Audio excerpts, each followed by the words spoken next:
நாம இப்ப இந்த வீடியோல எதை பத்தி பார்க்க போறோம் அப்படின்னா, தமிழக அரசுக்கான பட்ஜெட் வந்து பாத்தீங்க அப்படின்னா கொடுக்கப்பட்டிருக்கு. இப்ப தமிழ்நாடு அரசு 2026, 27ஆம் நிதியாண்டுக்கான பட்ஜெட்டை வந்து தாக்கல் செஞ்சிருக்காங்க. யார் தாக்கல் செஞ்சிருக்கா அப்படின்னு பாத்தீங்கன்னா, நம்முடைய நிதி அமைச்சரா இருக்கக்கூடிய மரியா வில்சன் அவர்கள் வந்து தாக்கல் செஞ்சிருக்காங்க. இப்போ டிவிகே அரசாங்கம் தாக்கல் செய்யப்படக்கூடிய முதல் பட்ஜெட், விஜய் அவர்கள் சிஎம்ஆ பொறுப்பேற்றதுக்கு அப்புறம் போடப்படக்கூடிய முதல் பட்ஜெட். நிறைய சூப்பர் திட்டங்கள் வந்து கொடுக்கப்பட்டிருக்கு. டிஎன்பிஎஸ்சி கரண்ட் அஃபேர்ஸ் ரிலேட்டடா நம்ம இதுல என்னென்ன பார்க்கலாம் அப்படின்றத பார்க்கலாம். ஓகே பாருங்க.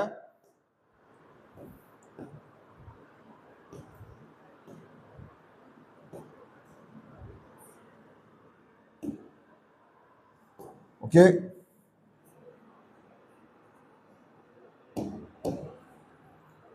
ஓகே பாருங்க. நிதிநிலை அறிக்கை 2026-27ஆம் ஆண்டுக்கான நிதிநிலை அறிக்கை எந்த ஆர்டிகல் அடிப்படையில் தாக்கல் செய்யப்படுது அப்படின்னா, ஆர்டிகல் 202 அடிப்படையில் மாநில பட்ஜெட் அப்படின்றது தாக்கல் செய்யப்படுதுங்க. மாநில பட்ஜெட் எந்த ஆர்டிகல் அடிப்படையில் தாக்கல் செய்யப்படுது? 202. ஓகே, யார் தாக்கல் செஞ்சா? தற்போதைய நிதி அமைச்சரா இருக்கக்கூடிய, அதாவது நிதி திட்டம் மற்றும் வளர்ச்சித்துறை அமைச்சரா இருக்கக்கூடிய மரியா வில்சன் அவர்கள் வந்து பாத்தீங்கன்னா தாக்கல் செஞ்சிருக்காங்க. ஓகே, இது வந்து பாத்தீங்க அப்படின்னா திருவள்ளுவர் ஆண்டு 2057 ஆடி திங்கள் 20ஆம் நாள். இதுவே வந்து பாத்தீங்கன்னா ஆங்கில மாதம் அடிப்படையில 2026 ஆகஸ்ட் மாதம் 5ஆம் தேதி வந்து தாக்கல் செய்யப்பட்டிருக்கு. இந்த டேட் வந்து கேட்பாங்க, ரொம்ப முக்கியம். ஓகே, இதுல நமக்கு என்ன கண்டென்ட் தேவையோ அதை மட்டும் தான் பார்க்க போறோம். மரியா வில்சன் நிதியமைச்சர் அவர்கள் ஆற்றிய உரை எப்போ தாக்கல் செய்யப்பட்டிருக்குன்னா 2026 ஆகஸ்ட் 5. ஓகே, அதுல அவர் என்னெல்லாம் சொல்லியிருக்காரு அப்படின்னா, அவங்களுடைய கொள்கை தலைவரை வணங்கி அவர் பட்ஜெட்டை தாக்கல் செய்யறதா சொல்லியிருக்காரு. இதுல நமக்கு தேவையானது என்ன அப்படின்றத மட்டும் நம்ம எடுத்துக்கலாம். ஓகே பாருங்க. ஓகே, இந்த திருக்குறள் திருவள்ளுவர் சொன்ன திருக்குறள், பிறப்புக்கும் எல்லா உயிர்க்கும் சிறப்புவா செய்தோள் வேற்றுமையான், குறள் 972ல வந்து பாத்தீங்கன்னா நமக்கு கொடுக்கப்பட்ட ஒரு முக்கியமான குறள். பிறப்பின் அடிப்படையில அனைவரும் சமம்தான், ஆனால் அவர்களுடைய சிறப்பு அப்படின்றது, அவர்களுடைய சிறப்பு ஒரு வேறுபாடு அப்படின்றது எங்க தெரியும் அப்படின்னா, செய்தொழில் வேற்றுமையான், அவர் செய்யக்கூடிய அவருடைய திறமையின் அடிப்படையில அந்த தொழிலை அவர் எப்படி செய்யறார் அப்படின்றதன் அடிப்படையில அந்த வேற்றுமை அப்படின்றது இருக்கும். பாருங்க, பிறப்பின் அடிப்படையில் அனைவரும் சமம், ஆனால் செய்யும் செயல்களின் அடிப்படையில் தான் அவரவர் சிறப்பு இயல்புகள் வேறுபடுகிறது. இதுதான் அந்த திருக்குறள் நமக்கு திருவள்ளுவர் சொல்லியிருப்பாரு. இந்த திருக்குறளை தான் என்ன பண்ணிருக்காரு நம்முடைய நிதியமைச்சர் வந்து மேற்கோள் காட்டியிருக்காரு. ஓகே பாருங்க.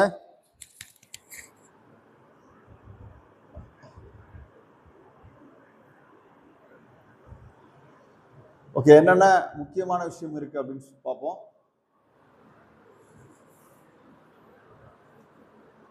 பாருங்க, 2 மாதங்களுக்கு 500 யூனிட் வரை மின்சாரம் பயன்படுத்தும் மக்களுக்கு விலையில்லா மின்சாரம் எத்தனை யூனிட் அப்படின்னா 200 யூனிட். முன்னாடி 100 இருந்து 200 யூனிட். இதுதான் அவங்க ஆட்சியில அறிவிச்ச ஒரு முக்கியமான திட்டம்.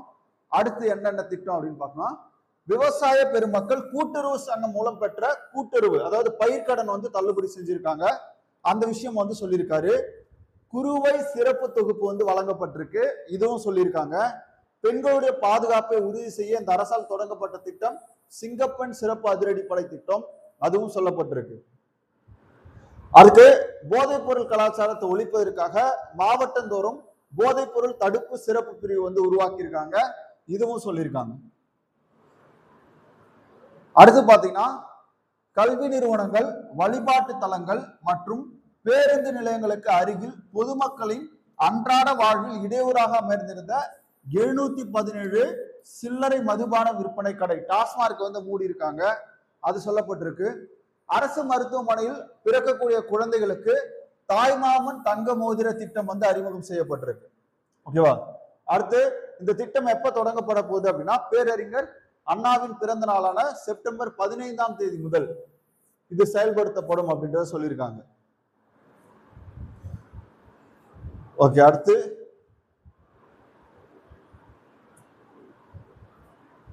பாருங்க. இதுல மக்களுக்கான பல நல்ல திட்டங்களை செயல்படுத்தும் நோக்கத்தில் நமது அரசு அறம் பொருள் இன்பத்தை நோக்கமாக வைத்து 10 தூண்களை, இங்க பாருங்க, நோக்கம் என்னன்னு கேட்பாங்க. பட்ஜெட்டுடைய நோக்கம் வந்து எப்படி பிரிக்கப்பட்டிருக்குன்னா அறம், பொருள், இன்பம் அடிப்படையில பிரிச்சு 10 தூண்களாக கொண்ட வெற்றி தமிழகம் தொலைநோக்கு திட்டம். ஓகேவா? இந்த பட்ஜெட் எதன் அடிப்படையில வெளியிடப்பட்டிருக்கு அப்படின்னா வெற்றி தமிழகம் தொலைநோக்கு திட்டம் அப்படின்றதன் பெயர்ல தான் இந்த பட்ஜெட் வெளியிடப்பட்டிருக்கு. நம்ம அரசு வந்து எதை பேஸ் பண்ணி கொண்டு வந்திருக்காங்கன்னா அறம், பொருள், இன்பம், அதை ஒரு 10 தூணா பிரிச்சிருக்காங்க. ஓகேவா? அது என்னென்னு பார்ப்போம். அதன் அடிப்படையில் திட்டங்களை அடுத்து வருகின்ற 1ஆம், 3ஆம், 5ஆம் ஆண்டிற்குள் நிறைவேற்றத்தக்க திட்டங்களாக வகைப்படுத்தியிருக்காங்க. பாருங்க, இதுல குறிப்பா ஒட்டுமொத்த தமிழக மக்களின், அதாவது தமிழக வெற்றி கழகத்தின் வெற்றி என்பது ஒரு கட்சியின் தனிப்பட்ட வெற்றி அல்ல, ஒட்டுமொத்த தமிழக மக்களின் வெற்றி. மக்களுக்கான பல திட்டங்களை செயல்படுத்தும் நோக்கத்தில் நமது அரசு அறம், பொருள், இன்பத்தை நோக்கமாக வைத்து 10 தூண்களை கொண்ட வெற்றி தமிழகம் தொலைநோக்கு திட்டம் ஆவணத்தினை வெளியிட்டுள்ளது. அதன் அடிப்படையில் திட்டங்களை அடுத்து வருகின்ற எப்படி பிரிப்பாங்க அப்படின்னா ஒரு வருஷத்துல என்னென்னலாம் நிறைவேற்றலாம், 3 வருடத்துல நிறைவேற்றப்படக்கூடிய திட்டங்கள், 5 வருடத்தில் நிறைவேற்றப்படக்கூடிய திட்டங்கள். அப்போ 1, 3, 5 அடிப்படையில என்ன பண்ணிருக்காங்க, பிரிச்சிருக்காங்க. அவற்றுக்கான செயல் வடிவம் கொடுத்து வருகின்றன. தேசிய அளவில் பல சமூக பொருளாதார குறியீடுகளில் நம்ம தமிழகம் வந்து முன்னிலையில் இருக்கு. தமிழ்நாட்டை வறுமை இல்லாத, செழுமை மிகுந்த, அனைவருக்கும் சம வாய்ப்பினை வழங்கி அதன் மூலம் சமூக நீதியை நிலைநாட்டக்கூடிய மாநிலமாகவும் 2036க்குள்ள, இதுதான் ரொம்ப முக்கியமானது, 2036ஆம் ஆண்டிற்குள் 1.5 டிரில்லியன் பொருளாதாரம் கொண்ட மாநிலமாக எதை நம்ம மாத்த போறோம், நம்முடைய தமிழகத்தை மாத்த போறோம். அப்போ 1.5 டிரில்லியன் டாலர் பொருளாதார இலக்கு எப்போ அப்படின்னா 2036ஆம் ஆண்டுக்குள்ள நம்ம செய்ய போறோம். இதுக்கு முன்னாடி 1 டிரில்லியன் டாலர் இருந்தது. அது வந்து பாத்தீங்க அப்படின்னா உங்களுக்கு குறிப்பா 2030க்குள்ள இப்போ 1.5 டிரில்லியன் டாலரா உயர்த்திருக்காங்க. பாருங்க, இந்த மாதிரியான தொலைநோக்கு பார்வையை முன்னெடுத்து செல்லும் வகையில் அரசு வெற்றி தமிழகம் தொலைநோக்கு திட்டங்கள் கொள்கை ஆவணத்தில் இடம்பெற்றுள்ள திட்டங்களை நடைமுறைப்படுத்தும் அப்படின்னு சொல்லியிருக்காங்க. பட்ஜெட் இதன் அடிப்படையில் தான் உருவாக்கப்பட்டிருக்கு. இதில் பெண்களுக்கு அதிகாரம் அளித்தல், நிர்வாகத்தை மேம்படுத்துதல், அனைவருக்கும் வீடு, பாதுகாப்பான குடிநீர் வழங்குதல், வாழ்வாதார வாய்ப்புகளை உருவாக்குதல், சமூக நீதியினை காத்தல், பசுமை பரப்பினை உயர்த்துதல் உள்ளிட்ட பல்வேறு துறை சார்ந்த திட்டங்களுக்கு முன்னுரிமை அளிக்கப்படும். இந்த அரசின் முதல் நிதிநிலை அறிக்கை உண்மையான தொலைநோக்கு திட்டங்களை அடைவதற்கான பாதையை வழிவகுத்து காட்டும் அப்படின்னு சொல்லியிருக்காங்க. தமிழ்நாட்டின் கடன் அளவானது கடந்த 5 ஆண்டுகளில் 2 மடங்காக உயர்ந்திருக்குன்னு சொல்லியிருக்காங்க. கிட்டத்தட்ட 10 லட்சம் கோடி ரூபாய் என்ற அளவில் இருப்பதனை நமது அரசு ஆட்சி அமைத்தவுடன் வெளியிட்ட நிதி மேலாண்மை, அதாவது அரசு வெள்ளை அறிக்கை வெளியிட்டு இருக்காங்க. அதுல 13 லட்சம் கோடி சொல்லியிருப்பாங்க. இதுல பாருங்க, மாநில மொத்த உள்நாட்டு உற்பத்தி மதிப்பில் சொந்த வருவாயின் விகிதம், வருவாய் பற்றாக்குறை, நிதி பற்றாக்குறை என பல்வேறு நிதிநிலை குறியீடுகளை தமிழ்நாடு மற்ற இணை மாநிலங்களுடன் ஒப்பிடும் வகையில அவங்க வந்து அந்த வெள்ளை அறிக்கையில சொல்லியிருந்தாங்க. அது சொல்லப்பட்டிருக்கும். ஓகே, இதுல நமக்கு என்னென்ன தேவை அப்படின்றத பார்ப்போம்.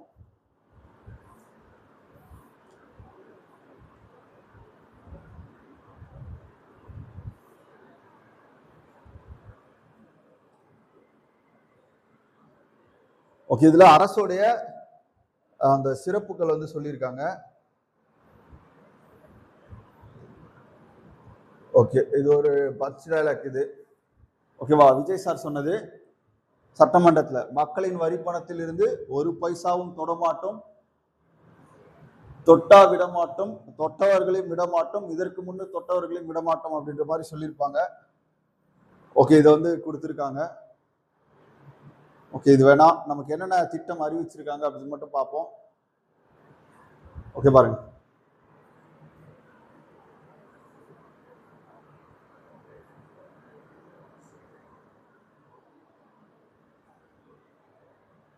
ஓகே, இங்க பாருங்க, ரொம்ப முக்கியமானது, பொருளாதார வளர்ச்சியுடன் இணைந்து செல்லக்கூடிய வருவாய் வளர்ச்சியை அடையவும், வருவாய் ஆதாரங்களை விரிவுபடுத்தி நிலைத்தன்மையை பராமரிக்கவும், மாநிலத்தின் வரி மற்றும் வரி அல்லாத வருவாயை அதிகரிப்பதற்கான நடவடிக்கைகளை பரிந்துரைப்பதற்காக மத்திய திட்ட ஆணையத்தின் முன்னாள் துணைத் தலைவரான மான்டேகு சிங் அலுவாலியா அவர்களின் தலைமையில் 5 உறுப்பினர்களை கொண்ட வருவாய் மேம்பாட்டு குழு வந்து அமைச்சிருக்காங்க. ஓகேவா? ரெவன்யூ அக்மெண்டேஷன் கமிட்டி வந்து அமைக்கப்பட்டிருக்கு. யாருடைய தலைமையில் அப்படின்னா மான்டேக் சிங் அலுவாலியா தலைமையில். இதன் மூலம் மாநிலத்தின் நிதி சுயாட்சியை வலுப்படுத்தி அதன் சமூக பொருளாதார வளர்ச்சி கடமைகளை நிறைவேற்ற தேவையான நிதி ஆதாரங்களை உருவாக்குவது அரசுடைய நோக்கம் அப்படின்னு சொல்றாங்க. அப்ப யாருடைய தலைமையில வந்து பாத்தீங்கன்னா வருவாயை பெருக்குவதற்கு குழு அமைச்சிருக்காங்க அப்படின்னு கேட்பாங்க. மான்டேக் சிங் அலுவாலியா. அடுத்து பாருங்க பள்ளிக்கல்வித்துறை. பள்ளிக்கல்வித்துறை பத்தி கொடுக்கும்போது ஒரு திருக்குறள் கொடுத்திருக்காங்க. கேடில் விழுச்செல்வம் கல்வி ஒருவருக்கு மாடல்ல மற்றவை எவை அப்படின்னு சொல்லி குறள் 400வது குறள் கொடுக்கப்பட்டிருக்கு. கல்வியே ஒருவருக்கு அழிவு இல்லாத சிறந்த செல்வம் அப்படின்றதான் இந்த திருக்குறள்ல சொல்லியிருப்பாங்க. அதன் அடிப்படையில பள்ளிக்கல்வித்துறை சார்பா என்னென்ன பண்ணிருக்காங்க அப்படின்னு பார்த்தோம்னா 43 லட்சத்திற்கும் மேற்பட்ட மாணவர்கள் பயிலும் பள்ளிகள். ஓகேவா? அரசு பள்ளியில எவ்வளவு பேர் பயில்றாங்க அப்படின்னா 43 லட்சம் பேர் வாழ்ந்துட்டு வராங்க. இந்த பள்ளியில் தூய்மையான மற்றும் பாதுகாப்பான கற்றல் சூழலை உறுதி செய்வது என்பது மாணவர்களுக்கு ஒரு தரமான கல்வியை அளிக்கும் அப்படின்னு சொல்லியிருக்காங்க. பாருங்க, தற்போது அரசு பள்ளிகளில் தொழில்முறை தூய்மை பராமரிப்பு மற்றும் பாதுகாப்பு சேவைகளை வழங்குவதற்கான ஒருங்கிணைந்த நடைமுறை இல்லாத நிலையில் அதை கருத்தில் கொண்டு அரசு என்ன பண்றாங்கன்னா சூப்பர் கிளீன் சூப்பர் கேம்பஸ் அப்படின்ற ஒரு திட்டம் கொண்டு வந்திருக்காங்க. சூப்பர் கிளீன் சூப்பர் கேம்பஸ் திட்டம் எதுக்கானது அப்படின்னு பாத்தீங்கன்னா அந்த பள்ளி கட்டமைப்பை வந்து பாத்தீங்கன்னா சுத்தமா வச்சிருக்கிறது. ஏன்னா நிறைய வந்து பாத்தீங்க அப்படின்னா அதை சுத்தம் செய்யறதுக்கு பணியாளர்கள் கிடையாது. அப்போ சூப்பர் கிளீன் சூப்பர் கேம்பஸ் அந்த கேம்பஸையும் அதுக்குள்ள இருக்கக்கூடிய அந்த கட்டிடங்களையும் தூய்மையாக வைப்பதற்காக இந்த திட்டம் தொடங்கப்பட்டிருக்கு. இந்த திட்டத்தின் கீழ் தினசரி தூய்மை பணியாளர்கள், குடிநீர் வசதி மற்றும் கழிப்பறை பராமரிப்பு, பள்ளி வளாகங்களுக்கு 24 மணி நேர பாதுகாப்பும் கொடுக்கப்படும் சொல்லியிருக்காங்க. இதன் மூலம் நமது சூப்பர் சிஎம் ஆட்சியில் super safety, super student, super campus உறுதி செய்யப்படும் அப்படின்றத சொல்லியிருக்காங்க. முதற்கட்டமாக 10,000 பள்ளிகளில் செயல்படுத்தப்பட உள்ள இந்த திட்டத்திற்கு எவ்வளவு நிதி ஒதுக்கி இருக்காங்க அப்படின்னா 139 கோடி ரூபாய் ஒதுக்கீடு செய்யப்பட்டுள்ளது. அப்ப சூப்பர் பள்ளி சூப்பர் கேம்பஸ் திட்டம் இருக்கு இல்லையா? ஓகேவா? இந்த திட்டத்துக்கு பாருங்க, சூப்பர் கிளீன் சூப்பர் கேம்பஸ் திட்டம் மொத்தம் 10,000 பள்ளிகள்ல செயல்படுத்த போறாங்க. ஓகேவா? அதுக்காக கிட்டத்தட்ட வந்து பாத்தீங்கன்னா எவ்வளவு நிதி ஒதுக்கப்பட்டிருக்குன்னா 139 கோடி. அடுத்து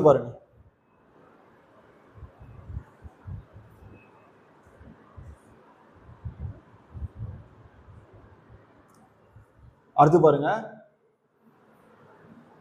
மாநிலம் முழுவதும் உள்ள அரசு பள்ளிகளை நவீனமயமாக்கும் நோக்கத்தில் பரிந்துரை செய்யப்பட்ட விதிமுறைகளின் அடிப்படையில் தேவையான உட்கட்டமைப்பு வசதியை வழங்குவதற்காக பள்ளி நிறைவு திட்டம் அறிமுகம் செய்யப்படுது. பள்ளி நிறைவு திட்டம் என்ன அப்படின்னு பாத்தீங்கன்னா உட்கட்டமைப்பு வசதியை மேம்படுத்துறது. இதுக்காக 2514 தொடக்க பள்ளிகள், 365 நடுநிலை பள்ளிகள் மற்றும் 855 உயர்நிலை பள்ளிகள் மற்றும் மேல்நிலை பள்ளிகள் என மொத்தம் 3734 பள்ளிகள்ல 2132 கோடி ரூபாய் மதிப்பீட்டுல இந்த திட்டம் செயல்படுத்தப்படும். ஓகேவா? அப்ப என்ன திட்டம் அப்படின்னு கேட்பாங்க. பள்ளி நிறைவு திட்டம், உட்கட்டமைப்பு வசதியை மேம்படுத்துறதுக்கு. இந்த ஆண்டின் திருத்த வரவு செலவு திட்ட மதிப்பீடுகளில் 300 கோடி ரூபாய் இந்த திட்டத்திற்கு ஒதுக்கப்படுது. ஓகேவா? பள்ளி ஆண்டு நிறைவு திட்டத்துக்கு வந்து எவ்வளவு கோடி ஒதுக்கி இருக்காங்கன்னா 300 கோடி ஒதுக்கி இருக்காங்க. அடுத்து பாருங்க, பெருந்தலைவர் காமராஜர் சிறப்பு பள்ளிகள். ஓகேவா? இது எதுக்காக அப்படின்னா சமூக பொருளாதார ரீதியாக பின்தங்கியுள்ள வரக்கூடிய மாணவர்களுக்கு, கல்வி திறன்மிக்க மாணவர்களுக்கு தரமான கல்வியை வழங்கும் நோக்கத்தில் பெருந்தலைவர் காமராஜர் சிறப்பு பள்ளிகள், நவீன உண்டு உறைவிட பள்ளிகளை நமது அரசு நிறுவிடும் அப்படின்னு சொல்லியிருக்காங்க. 9ஆம் வகுப்பு முதல் 12ஆம் வகுப்பு வரையிலான மாணவர்கள் பயிலும் இப்பள்ளியில் கல்வி, உணவு, தங்குமிடம், பாட புத்தகம், சீருடை அவர்களுக்கு என்ன பண்ணுவோம்? விலை இல்லாம வழங்கப்படும். அப்ப என்ன திட்டம் கேட்பாங்க? பெருந்தலைவர் காமராஜர் சிறப்பு பள்ளிகள் திட்டம். எத்தனாவது வகுப்புல எத்தனாவது வகுப்பு வரைக்கும்? 9 to 12. ஓகேவா? உண்டு உறைவிட பள்ளிகளை ஏற்படுத்த போறாங்க. இப்பள்ளிகளின் உட்கட்டமைப்பை மேம்படுத்துவதற்காக இந்த திருத்த வரவு செலவு திட்டத்துல 125 கோடி ரூபாய் ஒதுக்கீடு செய்யப்படுதுன்னு சொல்லியிருக்காங்க.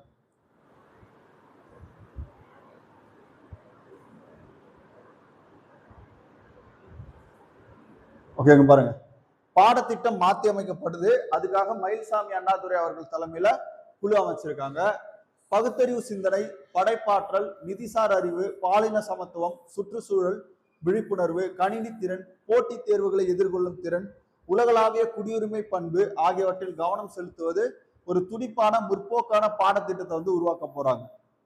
இதுக்கு அரசு வந்து எவ்வளவு நிதி ஒதுக்குறாங்க அப்படின்னு பாத்தீங்கன்னா 25 கோடி நிதி ஒதுக்கப்பட்டிருக்கு. பள்ளி பாடத்திட்டத்தை மறுசீரமைக்க 25 கோடி ரூபாய் நிதி.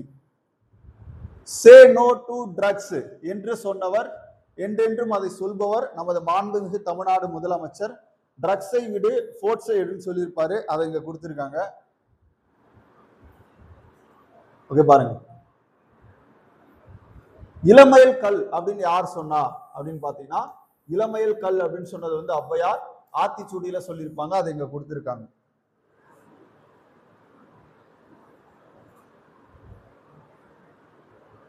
பாருங்க, போதைப் பொருளை தடுக்கிறதுக்காக பள்ளிகள்ல போதைப் பொருள் எதிர்ப்பு அமைப்பு உருவாக்கப்படும் அப்படின்னு சொல்லியிருக்காங்க. போதைப் பொருள் எதிர்ப்பு அமைப்பு உருவாக்கப்படும். இது குறித்து விழிப்புணர்வு ஏற்படுத்துறதுக்காக அரசு என்ன உதவி எண்ணை வந்து கொடுத்திருக்காங்கன்னா 1058-1. ஓகேவா, 1058-1. இந்த எண் எதுக்கானதுன்னு கேட்பாங்க. எதுக்கானது அப்படின்னு பாத்தீங்கன்னா போதைப் பொருள் தொடர்பான விழிப்புணர்வை ஏற்படுத்துறதுக்கு அரசு இதுக்காக வந்து பாத்தீங்கன்னா 7 கோடி ரூபாய் போதைப் பொருளை ஒழிப்பதற்காக நிதி ஒதுக்கீடு செஞ்சிருக்காங்க.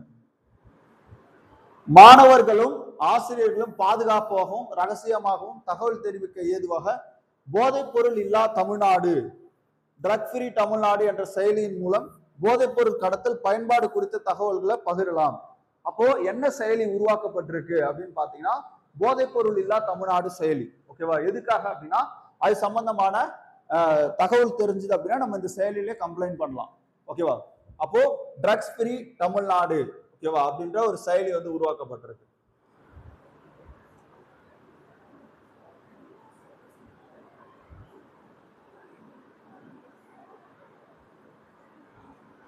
ஓகே, நூலகங்களை மறுசீரமைப்பதற்கு ஒரு அரசு 10 கோடி ஒதுக்கி இருக்காங்க.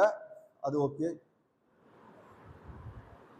பாருங்க, அரசு மற்றும் அரசு நிதி உதவி பெறும் பள்ளிகளில் 2026-27 ஆண்டில் 11ஆம் வகுப்பு பயிலும் சுமார் 5.32 லட்சம் ஜென்சி இளம் தலைமுறை மாணவர்களுக்கு வந்து பாத்தீங்கன்னா 277 கோடி ரூபாய் மதிப்பீட்டில் ஹெல்மெட், வாட்டர் பாட்டில் வசதிகளுடன் கூடிய நவீன பிராண்ட் மிதிவண்டியை கொடுக்க போறாங்க. ஓகேவா, அதுக்காக 277 கோடி ஒதுக்கி இருக்காங்க. இந்த திருத்தப்பட்ட வரவு செலவு திட்ட மதிப்பீடுகளில் பள்ளி கல்வித்துறைக்கு எவ்வளவு ஒதுக்கி இருக்காங்கன்னா 44,527 கோடி ஒதுக்கீடு செய்யப்பட்டிருக்கு. உயர்கல்விக்கு பார்ப்போம். உயர்கல்விக்கு என்னென்ன திட்டம் கொண்டு வந்திருக்காங்க அப்படின்னு பார்ப்போம். வெற்றி மடிக்கணினி திட்டம். ஓகேவா, பாருங்க, கல்லூரி மாணவர்களுக்காக வெற்றி மடிக்கணினி திட்டம் கொண்டு வந்திருக்காங்க. கிட்டத்தட்ட 2000 கோடி ரூபாய் ஒதுக்கீட்டுல இந்த திட்டம் கல்லூரி மாணவர்களுக்கு கற்றல் திறனை மேம்படுத்தும் ஒரு கருவியாக இந்த வெற்றி மடிக்கணினி திட்டம் அப்படின்றது உருவாக்கப்பட்டிருக்கு. அடுத்து கல்வி கரையில கற்பவர் நாள் சில அப்படின்னு சொல்லக்கூடியது வந்து நாலடியார். ஓகேவா, இதுல என்னென்ன திட்டம் கொடுத்திருக்காங்க?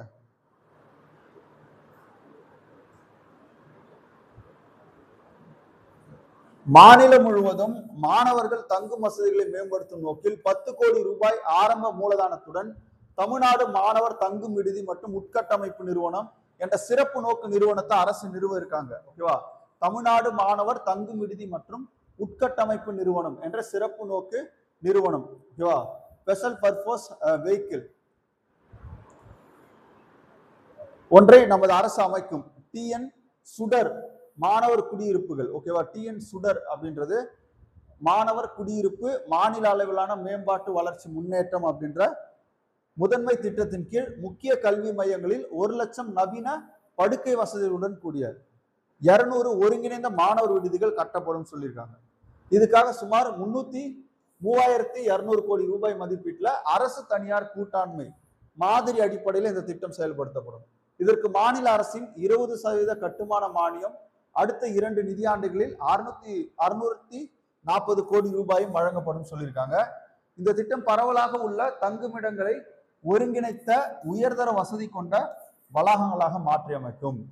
இந்த வளாகங்கள்ல என்னென்ன இருக்கும் அப்படின்னா, முழுமையாக குளிரூட்டப்பட்ட டிஜிட்டல் கற்றல் மையங்கள், 24 மணி நேர பாதுகாப்பு, சுகாதாரமான சமையலறை, முழுமையான சமூக சமத்துவத்தை ஊக்குவிக்கும் வகையிலான தானியங்கு ஒதுக்கீட்டு முறை ஆகியவை இருக்கும்னு சொல்லியிருக்காங்க.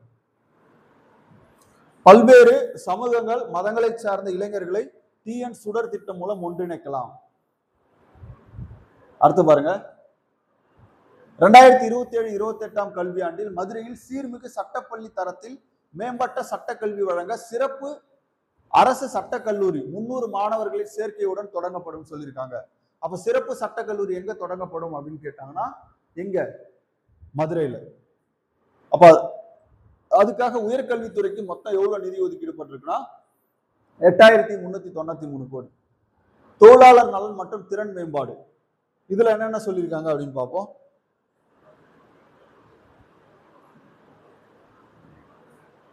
ஓகே, இப்ப இருக்கக்கூடிய இந்த வாகனங்களை சீர் செய்யக்கூடியவங்களுக்கு வந்து பாத்தீங்கன்னா மின்சார வாகனங்கள் மற்றும் மின்சார கலன்கள் பராமரிப்பு குறித்த பயிற்சி வழங்கப்படும். அடுத்த 5 ஆண்டுகள்ல 12,500 வாகன மெக்கானிக்கள் உட்பட 22,000 நபர்கள் இந்த திட்டத்தின் வாயிலாக பயனடைவாங்க. இந்த திட்டத்துக்கு 3 கோடி ரூபாய் நிதி ஒதுக்கீடப்பட்டிருக்கு.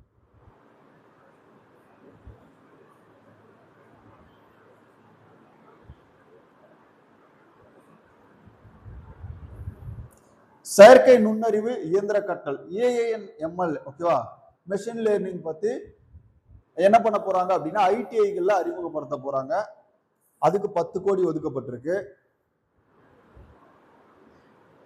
ஓகேவா, 5 ஆண்டுகள்ல மொத்தம் 50 தொழிற்பயிற்சி நிலையங்கள்ல இது அறிமுகம் செய்யப்படும். இந்த திட்டத்தின் மூலம் 5 ஆண்டுகள்ல 24,000 மாணவர்களை ஏஐ டெக்னாலஜி தெரிஞ்சவங்களா மாத்த போறாங்க. 5 புதிய தொழிற்பயிற்சி நிலையங்கள் 90 கோடி ரூபாய் மதிப்பீட்டுல தமிழ்நாட்டில் நிறுவப்படும் அப்படின்னு சொல்லியிருக்காங்க. அப்ப இதுக்காக 7.5 கோடி ரூபாய் ஒதுக்கீடு செய்யப்படும்.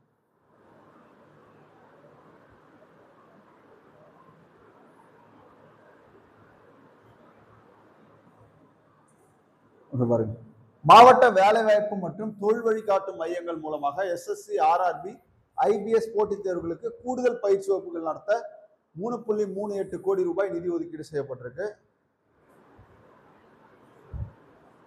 ஓகேவா, வெற்றி திறன் பயிற்சி திட்டம், இது எதுக்காக அப்படின்னு பாத்தீங்கன்னா, தமிழ்நாட்டு இளைஞர்கள் அதிநவீன திறன்களை பெறுவதை உறுதி செய்து அவர்களை வேலை வாய்ப்புக்கு தகுதி உடையவர்களாக உருவாக்குவதுடன் அவர்களிடையே தொழில் முனைவு ஆர்வத்தை வளர்க்கும் நோக்கில் இந்த அரசு வெற்றி திறன் பயிற்சி திட்டத்தை வந்து அறிமுகப்படுத்திருக்கு.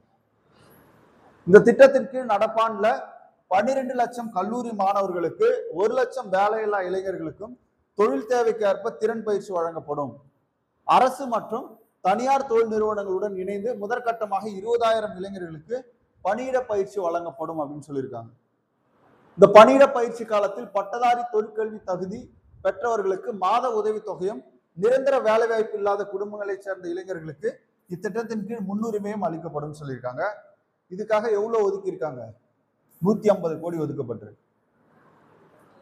அடுத்து பாருங்க, செயற்கை நுண்ணறிவு தொழில் வளர்ச்சி திட்டம் எதுக்கானதுன்னு பார்ப்போமா? செயற்கை நுண்ணறிவு தொழில் வளர்ச்சி திட்டம், AI industry development program. Okay பாருங்க, செயற்கை நுண்ணறிவை எதிர்கால பொருளாதார வளர்ச்சிக்கும் தொழில்நுட்ப புத்தாக்கத்திற்கும் உந்து சக்தியாக கருதி இந்த டிஜிட்டல் மாற்றத்தில் தமிழ்நாட்டை முன்னணியில் நிலைநிறுத்திட அரசு தொழில் உறுதி பூண்டிருக்கு. இந்த தொழில்நுட்ப புரட்சியின் முதன்மை பயனாளியாக நமது இளைஞர்கள் இருக்க வேண்டும். அதன் வகையில செயற்கை நுண்ணறிவு திட்டம் தொடங்கப்படும் அப்படின்னு சொல்லியிருக்காங்க. இந்த திட்டத்தின் கீழ் உயர்கல்வியின் பல்வேறு நிலைகளுக்கு ஏற்ப தனித்துவமான செயற்கை நுண்ணறிவு பாடத்திட்டங்களை வடிவமைக்க கல்வியாளர்கள் மற்றும் தொழில்துறை முன்னோடிகள் கொண்ட நிபுணர் குழு வந்து உருவாக்கப்பட்டிருக்கு. சென்னை இந்திய தொழில்நுட்ப கழகம், IIT மெட்ராஸ் உள்ளிட்ட நாட்டின் முன்னணி கல்வி நிறுவனங்களுடன் நோக்கம் சார்ந்த கூட்டாண்மைகளையும் உலகத்தரத்திலான நவீன பயிற்சி உட்கட்டமைப்புகளையும் பயன்படுத்தி 2031 ஆண்டிற்குள் பொறியியல் கல்லூரிகள், பாலிடெக்னிக் கல்லூரிகள், ITIகள்ல 5 லட்சம் இளைஞர்களுக்கு AI பயிற்சி கொடுக்கணும் அப்படின்னு சொல்லியிருக்காங்க. அடுத்து பாருங்க, செயற்கை நுண்ணறிவு மற்றும் ரோபோட்டிக் இணைய கருவி குறித்த அறிவுக்கான தமிழ்நாடு பள்ளி திட்டம், டிஎன் ஸ்பார்க் திட்டம் எதுக்காகன்னு கேட்பாங்க. ஓகேவா? செயற்கை நுண்ணறிவு, ரோபாட்டிக்ஸ் மற்றும் இணைய கருவிகள் குறித்த அறிவுக்கான தமிழ்நாடு கல்வி திட்டம், டிஎன் ஸ்பார்க் திட்டம் எதுக்காக? செயற்கை நுண்ணறிவு, ரோபோட்டிக்ஸ், வளர்ந்து வரும் தொழில்நுட்பங்களை கத்துக்கிறது தான் இந்த திட்டத்தினுடைய முக்கிய நோக்கம். இது தற்போது 5000 அரசு பள்ளிகளிலிருந்து கூடுதலாக 2600 பள்ளிகளுக்கும் 2026-27 ஆண்டில் விரிவுபடுத்தப்படும் சொல்லியிருக்காங்க. புதிதாக மறுசீரமைக்கப்பட்ட 3 நிலைகளின் கீழ் 6 முதல் 8ஆம் வகுப்பு வரையிலான மாணவர்களுக்கு இத்துறை சார்ந்த அடிப்படை பாடங்கள் அறிமுகப்படுத்தப்படும். 9, 10 வந்து இடைநிலை அளவிலான பயிற்சியும், 11, 12 வந்து பாத்தீங்கன்னா சிறப்பு விருப்ப பாடங்களும் வழங்கப்படும் சொல்லியிருக்காங்க. இது ஏஐ டெக்னாலஜி குறித்து. தொழிலாளர் நலன் மற்றும் திறன் மேம்பாட்டுத் துறைக்கு 2022 கோடி ரூபாய் ஒதுக்கீடப்பட்டிருக்கு. சிறப்பு திட்ட செயலாக்கத்துறைக்கு 17,150 கோடி ரூபாய் நிதி ஒதுக்கீடு செஞ்சிருக்காங்க. இளைஞர் நலன் மற்றும் விளையாட்டுத்துறை, ஓகேவா,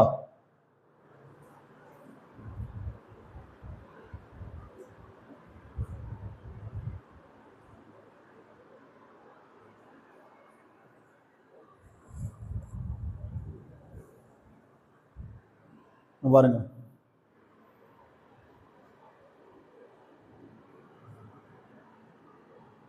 தவறான போதைப் பொருள் பழக்கத்திற்கு பதிலாக விளையாட்டு ஒழுக்கத்தையும் சமூக பொறுப்பையும் இளைஞர்களுக்கிடையே விதைக்கும் விதமாக ஒரு ஒருங்கிணைந்த இளைஞர் மேம்பாட்டு திட்டத்தை அரசு தொடங்க இருக்கு. தேசிய மாணவர் படை, தேசிய நலப்பணி திட்டம் போன்ற முக்கிய இளைஞர் அமைப்புகள், மருத்துவம், காவல்துறை, சமூக நலத்துறையுடன் ஒருங்கிணைந்து இளைஞர்களின் ஆற்றலை விளையாட்டு மற்றும் சமூக நல்வாழ்வு போன்ற ஆக்கப்பூர்வமான செயல்பாடுகளை திசை திருப்ப அரசு அவர்களை வழிநடத்தி கொண்டு செல்லும்.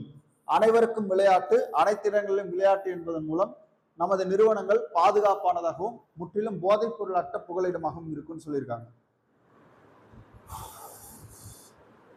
ஓகேவா? 10 ஒலிம்பிக் சிறப்பு மையங்கள் ஏற்படுத்தப்படும் சொல்லியிருக்காங்க மாநிலம் முழுவதும். இதற்காக 50 கோடி ரூபாய் நிதியும் ஒதுக்கப்படும் சொல்லியிருக்காங்க.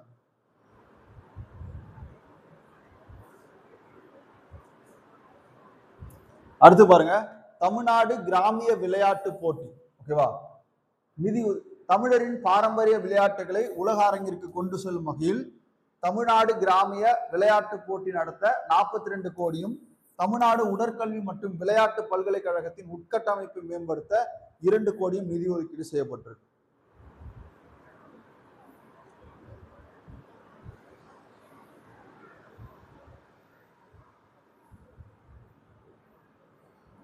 பாருங்க, நமது பள்ளிகள்ல இருந்து தொடங்கப்படக்கூடியது. தற்போது அரசு மற்றும் அரசு உதவி பெறும் பள்ளிகள்ல ஒவ்வொரு வகுப்பிற்கும் வாரத்திற்கு 2 மணி நேரம் விளையாட்டு பாட வேலைகள் மட்டுமே உள்ளது. இந்த நிலை மாற்றப்பட்டு பள்ளி நேரத்திற்கு பிறகு தினமும் 1 மணி நேரம் முறைப்படுத்தப்பட்ட விளையாட்டு மற்றும் உடற்பயிற்சி செயல்பாடுகள் அறிமுகப்படுத்தப்படும் சொல்லியிருக்காங்க.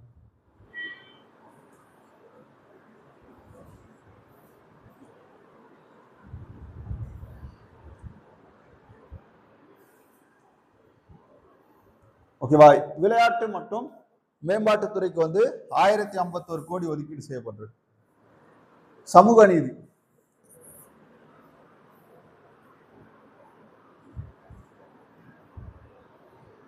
அண்ணல் அம்பேத்கர் அயல்நாட்டு கல்வி உதவித்தொகை திட்டம், ஓகேவா, சர்வதேச பல்கலைக்கழகங்களில் உயர்கல்வி பயிலும் மாணவர்கள் பயனடையும் வகையில் செயல்படுத்தப்படக்கூடிய ஒரு திட்டம் தான் அண்ணல் அம்பேத்கர் அயல்நாட்டு கல்வி உதவித்தொகை திட்டம். ஒரு மாணவருக்கு அதிகபட்சமாக 36 லட்சம் வரை உதவித்தொகை வழங்கப்படுகிறது. நடப்பாண்டு இத்திட்டத்தில் 362 மாணவர்கள் பயன்பெற்று இருக்காங்க. இதுக்காக எவ்வளவு ஒதுக்கி இருக்காங்கன்னா 131 கோடி ஒதுக்கி இருக்காங்க. அடுத்து பாருங்க, வெற்றி தொழில் முனைவோர் திட்டம் எதுக்காக அப்படின்னு கேட்பாங்க. வெற்றி தொழில் முனைவோர் திட்டம், ஓகேவா, ஆதி திராவிடர் மற்றும் பழங்குடியின மக்களின் வாழ்வாதாரத்தை உயர்த்தவும் நிலையான வளர்ச்சியை உறுதி செய்ய வெற்றி தொழில் முனைவோர் திட்டம் அப்படின்றது தொடங்கப்பட்டிருக்கு. இந்த திட்டத்தின் மூலம் பயனாளிகள் மொத்த திட்ட செலவில் மூலதன மானியமும் வட்டி மானியமும் பெற ஏதுவாக நடப்பு நிதியாண்டுல 75 கோடி ரூபாய் ஒதுக்கியிருக்காங்க. அடுத்து பாருங்க, ஆனால் அம்பேத்கர் தொழில் முன்னோடிகள் திட்டம், இது எதுக்காக அப்படின்னா ஆதி திராவிடர் மற்றும் பழங்குடியின தொழில் முனைவு திறனை ஊக்குவிக்கும் நோக்கில் மூலதன மானியம் மற்றும் கடன் வழங்கப்பட்டு அத்தொழில் முனைவோருக்கு ஆதரவு அளித்து அவர்களின் பொருளாதார முன்னேற்றத்தை வளர்ச்சி அடைய செய்வதுதான் இந்த திட்டத்துடைய நோக்கம். 165 கோடி ரூபாய் இதுக்காக ஒதுக்கியிருக்காங்க.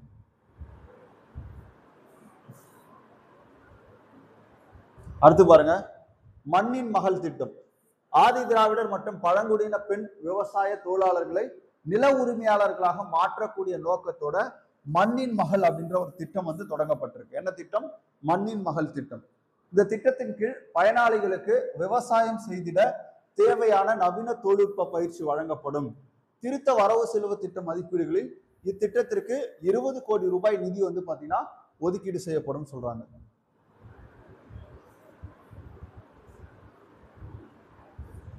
அயோத்திதாச பண்டிதர் வாழ்விட மேம்பாட்டு திட்டம். இது SC/ST மக்கள் வாழக்கூடிய பகுதிகளில் தரமான கட்டமைப்பை உருவாக்குறது. இதுக்காக 300 கோடி ஒதுக்கியிருக்காங்க. ஆன்றோர் மேம்பாட்டு திட்டம் எதுக்காக அப்படின்னு பாத்தீங்கன்னா, பழங்குடியின குடியிருப்புகளில் வீடுகள், சாலைகள், குடிநீர், தெருவிளக்கு, கல்வி நலன் சார்ந்த உதவித்தொகை, பள்ளி விடுதி மேம்பாடு உள்ளிட்ட அடிப்படை வசதிகளை மேம்படுத்தும் நோக்கில் ஆன்றோர் மேம்பாட்டு திட்டம் செயல்படுத்தப்படும். இந்த திட்டத்துக்காக 250 கோடி ஒதுக்கியிருக்காங்க. பழங்குடியினரின் உட்கட்டமைப்பு மேம்படுத்துறது. ஆதி திராவிடர் கன சிறப்பு கூறுகள் திட்டத்தின் கீழ் 25,225 கோடி ரூபாயும், பழங்குடியின துணை திட்டத்தின் கீழ் 2079 கோடி ரூபாயும் ஒதுக்கீடு செய்யப்பட்டிருக்கு.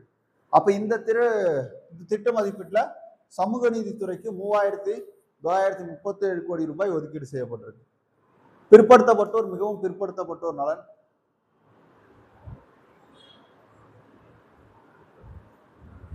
தமிழ்நாட்டுல 69% இடஒதுக்கீடு இருக்கு.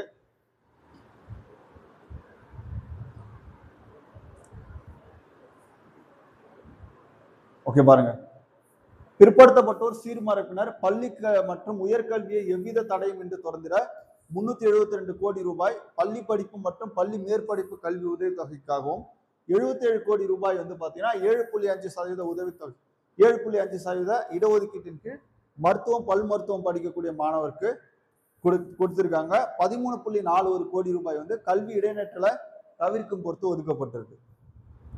சிறுபான்மை நலன் இதுல என்னென்ன கொடுத்திருக்காங்க? ஓகே, தமிழ்நாடு ஹஜ் கமிட்டி மூலம் முதன்முறையாக புனித ஹஜ் பயணம் மேற்கொள்ளும் பயனாளிகளுக்கு வழங்கப்படக்கூடிய 25,000 ரூபாய் மானியம் நமது அரசால் 35,000 ரூபாயாக உயர்த்தப்படும் சொல்லியிருக்காங்க.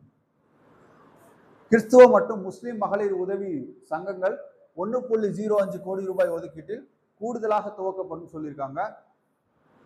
கபர்ஸ்தான்கள், கல்லறை தோட்டங்களின் உட்கட்டமைப்பினை மேம்படுத்துவதற்காக 34 கோடி ரூபாய் ஒதுக்கீடு செய்யப்பட்டிருக்கு.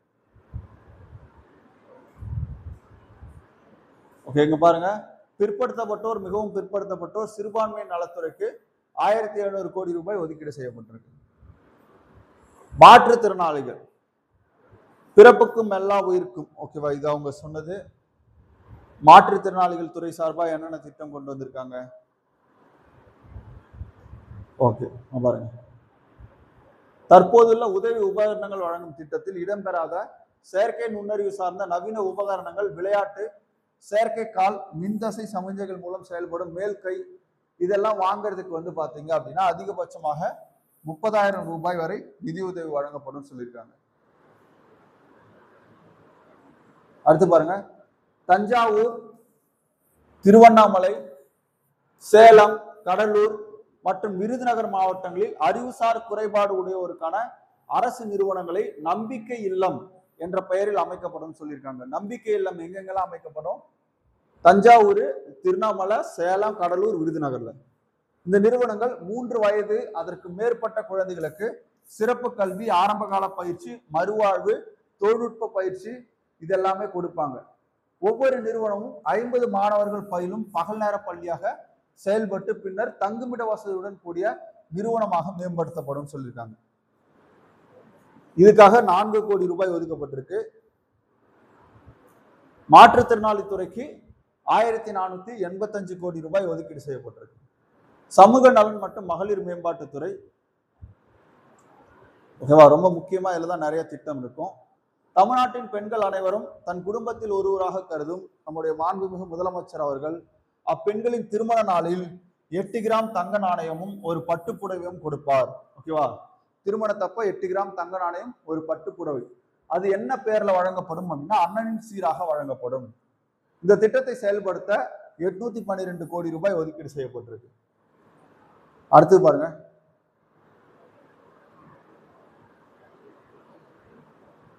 முதலமைச்சருடைய காலை உணவு திட்டத்துக்கு என்ன பெயர் அப்படின்னு கேட்பாங்க. பெருந்தலைவர் காமராசர் காலை உணவு திட்டம் என பெயர் சூட்டப்பட்டிருக்கு. அதுல 1 முதல், அதாவது 6ஆம் வகுப்பு முதல் 8ஆம் வகுப்பு வரை அரசு மற்றும் அரசு உதவி பெறும் மாணவர்களுக்கு இந்த திட்டம் விரிவுபடுத்தியிருக்காங்க. அதே மாதிரி தந்தை பெரியாரின் பிறந்த நாளான செப்டம்பர் 17 இந்த திட்டம் வந்து செயல்படுத்தப்பட இருக்கு. இந்த திட்டத்தின் மூலம் கூடுதலாக 15,414 பள்ளிகளில் பயிலும் 15.14 லட்சம் மாணவர்கள் வந்து பயன்பெறுவாங்க. இதுக்கு 710 கோடி ரூபாய் ஒதுக்கீடப்பட்டிருக்கு. மூத்த குடிமக்கள் இல்லம் வந்து உருவாக்கப்படும் அப்படின்னு சொல்லியிருக்காங்க. ஓகே, அதுல பெருசா இருக்காது. அடுத்து பாருங்க, நூலகங்கள், யோகா, தியான வகுப்புகள் மற்றும் உள்ளரங்க விளையாட்டு வசதிகளுடன் கூடிய மூத்த குடிமக்கள் பொழுதுபோக்கு மையங்கள் வந்து பாத்தீங்கன்னா முதற்கட்டமாக 5 மாவட்டங்கள்ல நிறுவப்படும் சொல்லியிருக்காங்க.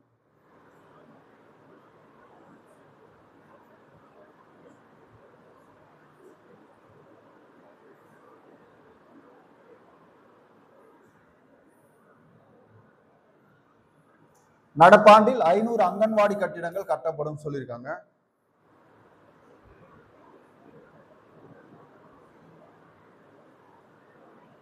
ஓகேங்க, பாருங்க,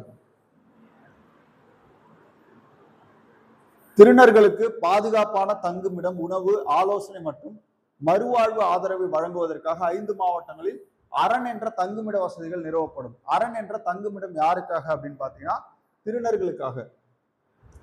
மேலும் கல்வி, வேலை வாய்ப்பு, மருத்துவ சிகிச்சை, தேர்வு, நிகழ்ச்சி, பயணம், இந்த மாதிரி நிறைய விஷயங்களுக்காக 15 மாவட்டங்களில் குறுகிய கால தங்குமிடங்களும் நிறுவப்படும் சொல்லியிருக்காங்க. அடுத்து பாருங்க, சமூக நலன் மற்றும் மகளிர் உரிமைத்துறைக்கு 9,818 கோடி ரூபாய் ஒதுக்கப்பட்டிருக்கு. மருத்துவம் மற்றும் மக்கள் வாழ்வுத்துறையை பார்ப்போம். ஓகே, பாருங்க, தேசிய மாதிரி பதிவு அமைப்பு கணக்கெடுப்பின்படி தமிழ்நாட்டின் குழந்தை இறப்பு விகிதம் 1000 பிறப்புகளுக்கு 12ஆக உள்ளது. ஓகேவா?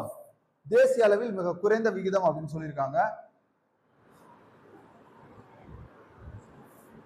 மாநிலத்தில் 99.9% பிரசவங்கள் மருத்துவமனைகள்ல நடைபெறுது. இதுல 53% மேற்பட்ட பிரசவங்கள் அரசு மருத்துவமனையில் நடைபெறதா பதிவு செஞ்சிருக்காங்க. அரசு மருத்துவமனையில் நடைபெறும் பிரசவங்கள் எண்ணிக்கை அதிகரித்து இதன் மூலம் மருத்துவ தேவைக்காக பொதுமக்கள் சொந்தமாக செலவிடும் தொகையை குறைக்கும் நோக்கில் அரசு தாய்மாமன் தங்க மோதிர திட்டத்தை செயல்படுத்த உள்ளது. இந்த திட்டத்தின் கீழ் அரசு மருத்துவமனைகளில் பிறக்கும் அனைத்து குழந்தைகளுக்கும் குழந்தையின் பிறப்பை கொண்டாடும் வகையில் தாய்மையின் இன்பத்தையும் முக்கியத்துவத்தையும் போற்றும் வகையில் தாய்மாமனின் அன்பளிப்பாக 1 கிராம் தங்க மோதிரம் வழங்கப்படும் அப்படின்னு சொல்லியிருக்காங்க. அப்ப இதுக்காக எவ்வளவு கோடி? தாய்மாமன் தங்க மோதிர திட்டத்துக்காக 560 கோடி ஒதுக்கீடப்பட்டிருக்கு. தமிழ்நாடு முழுவதும் மூத்த குடிமக்களுக்காக 1000 நடமாடும் முதியோர் சிகிச்சை மையங்கள் தொடங்கப்படும் சொல்லியிருக்காங்க. ஒவ்வொரு நடமாடும் சிகிச்சை மையத்திற்கும் ஒரு மருத்துவர், ஒரு செவிலியர், ஒரு இயன்முறை மருத்துவர் பணியில் இருப்பாங்க. தமிழ்நாட்டில் முழுவதும் உள்ள ஒவ்வொரு கிராம ஊராட்சிக்கும் இவர்கள் நேரில் சென்று இலவச உடல் பரிசோதனை, நாள்பட்ட நோய்க்கான மருந்துகள் வழங்கப்படும். இந்த திட்டத்திற்காக 33 கோடி ரூபாய் ஒதுக்கியிருக்காங்க. அடுத்து பாருங்க, மாநிலம் முழுவதும் தாய் கேர் என்ற பெயரில் கருவுற்ற பெண்களுக்கான சேவை மற்றும் உதவி மையங்கள் அமைக்கப்படும் சொல்லியிருக்காங்க. இந்த மையங்கள்ல கருவுற்ற பெண்கள் அவர்களுடைய மகப்பேறு நாள் நெருங்கும் வேளையில் தங்கியிருந்து பயன்பெறலாம். இந்த மையங்கள் கருவுற்ற பெண்களுக்கான கட்டணமில்லா உணவு, மருத்துவ உதவி, தொடர் மருத்துவ கண்காணிப்பு உள்ளிட்ட சேவைகளை வழங்கப்படும். இதுக்காக 23 கோடி ரூபாய் ஒதுக்கியிருக்காங்க.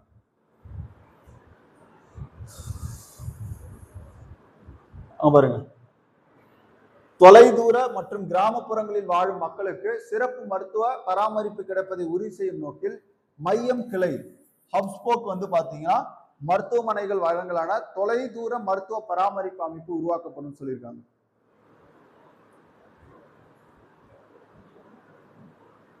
புற்றுநோய் பராமரிப்பு தொடர்பாக இந்த அரசு மையம் கிளை மருத்துவமனை வகையிலான அமைப்புகளை உருவாக்கும் அப்படின்னு சொல்லியிருக்காங்க. புற்றுநோய்க்கு உயர்தர சிகிச்சை அமைக்கப்படும். 5 மண்டலங்கள்ல புற்றுநோய் மருத்துவமனை நிறுவப்படும் சொல்லியிருக்காங்க.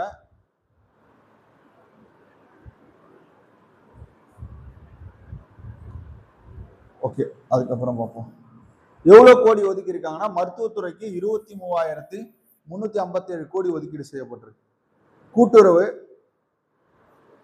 கூட்டுறவுல ஒரு குரல் கொடுத்திருக்காங்க. உழுதுண்டு வாழ்வாரே வாழ்வார் என்ற வள்ளுவரினுடைய கூற்று வந்து கொடுக்கப்பட்டிருக்கு.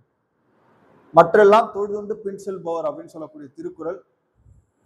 விவசாய கடன் வந்து ரத்து பத்தி கொடுத்திருக்காங்க. இந்த திட்டத்தின் மூலம் கூட்டுறவு சங்கங்கள்ல 75,000 ரூபாய் வரை பயிர்க்கடன் பெற்ற விவசாயிகளுக்கு 100% தள்ளுபடியும், பிற விவசாயிகளுக்கு 35,000 ரூபாய் பயிர்க்கடன் தள்ளுபடியும், 14.43 லட்சம் விவசாயிகள் வந்து இதுல பயன்பெற்றிருக்கிறதா சொல்லியிருக்காங்க.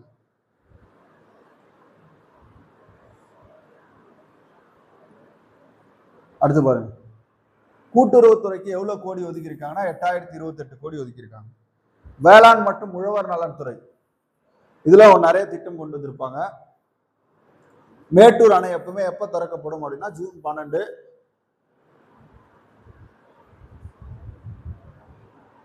ஓகேவா. நெல் சாகுபடியை ஊக்குவிக்க மொத்தம் 134 கோடி ரூபாய் ஒதுக்கீட்டில் குறுவை தொகுப்பு திட்டத்திற்கு ஒப்புதல் அளிக்கப்பட்டிருக்கு. எத்தனை கோடி அப்படின்னா 134 கோடி ரூபாய்.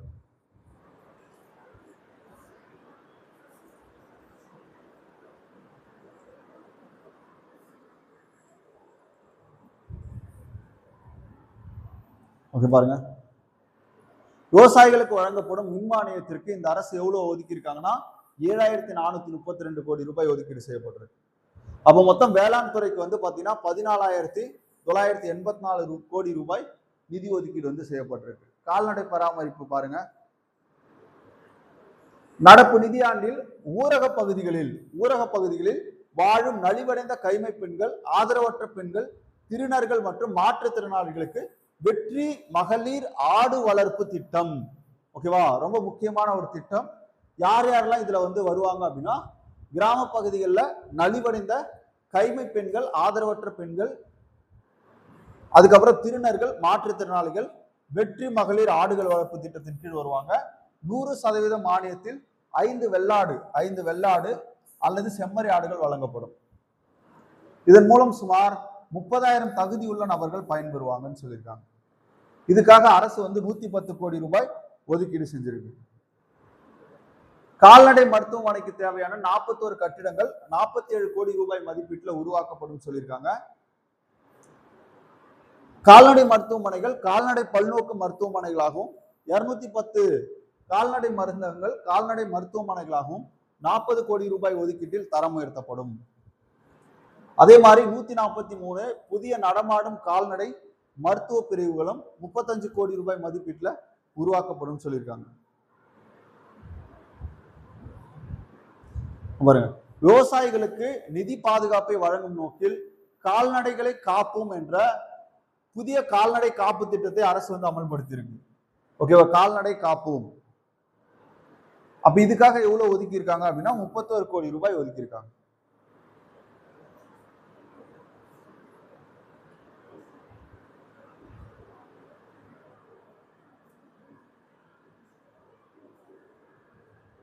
ஓகே, மீன் வளம் மற்றும் மீனவர் நலன்.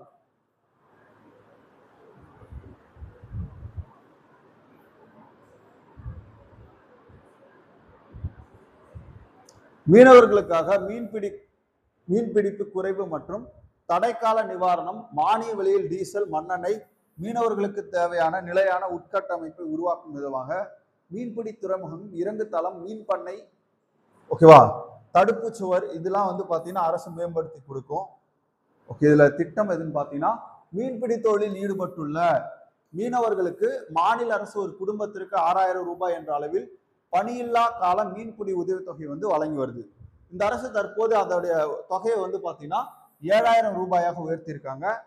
இதன் மூலம் 1.93 லட்சம் மீனவ குடும்பங்கள் வந்து பயனடையும் சொல்லியிருக்காங்க. இந்த திட்டத்தை நிறைவேற்றுறதுக்கு 135 கோடி ரூபாய் ஒதுக்கீடு செய்யப்பட்டிருக்கு. பாருங்க, ஆழ்கடல் மீன்பிடிப்பு தொழில ஈடுபடுவதை ஊக்குவிக்கும் வகையில, அதை பதப்படுத்தி கொண்டு வரும் வகையில மீனவர்களுக்கு மீன்பிடி படகுகளை வாங்கவும் வட்டி மானிய வடிவிலான நிதியுதவி வழங்கவும் நடப்பாண்டு 12 கோடி ஒதுக்கீடு செய்யப்பட்டது. பால்வளத்துறை ஒவ்வொரு ஆண்டும் 10,000 தகுதி வாய்ந்த பெண்களுக்கு கறவை மாடுகள் விலையில்லாமல் வழங்கப்படும் அப்படின்னு சொல்லியிருக்காங்க. கறவை மாடுகள் வழங்க போறாங்க 10,000 பெண்களுக்கு. இதுக்காக வந்து 57 கோடி ரூபாய் ஒதுக்கீடு செய்யப்பட்டிருக்கு. கால்நடை மீன்வளத்துறைக்கு வந்து பாத்தீங்கன்னா 4,880 கோடி ரூபாய் ஒதுக்கீடு செய்யப்பட்டிருக்கு. தொழில் வளர்ச்சி 2036 ஆண்டுக்குள்ள மாநில மொத்த உள்நாட்டு உற்பத்தியை 1.5 டிரில்லியன் டாலரா உயர்த்தணும் அப்படின்றது நம்ம அரசுடைய இலக்கா இருக்கு. அப்ப இது கேட்பாங்க. இதனால வேலை வாய்ப்பை உருவாக்கணும்.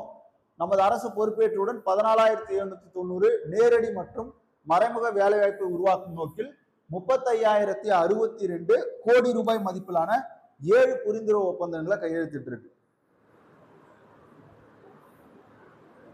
ஓகேங்க, பாருங்க, தமிழ்நாட்டில் மிகப்பெரிய அளவிலான முதலீடுகளை ஊக்குவித்து தொழில் வளர்ச்சி மேலும் விரைவுபடுத்தும் நோக்கில் பல்முனை சரக்கு போக்குவரத்து பூங்காக்கள், உலர் துறைமுகங்கள், மிக முக்கியமான இடங்களில் பெட்ரோ ரசாயன தொழிற்சாலைகள் அமைக்கப்படும் சொல்லியிருக்காங்க.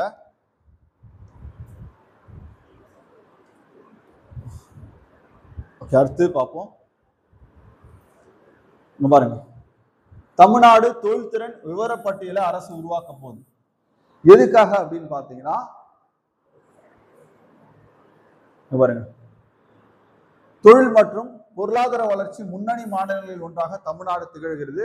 தன்னிலையை மேலும் வலுப்படுத்திக் கொள்ளும் நோக்கில் புதிய தமிழ்நாடு தொழில் கொள்கை வெளியிடப்படும். அந்த கொள்கையில புத்தாக்கம், தொழில்நுட்ப அடிப்படையிலான வளர்ச்சி, எழுச்சி பெற்று வரும் புதிய தொழில்துறைகளை ஆதரித்து நிலையான வளர்ச்சி மற்றும் ஏற்றுமதி மேம்பாட்டை முன்னெடுக்கும் வகையில் வடிவமைக்கப்படும் சொல்லியிருக்காங்க.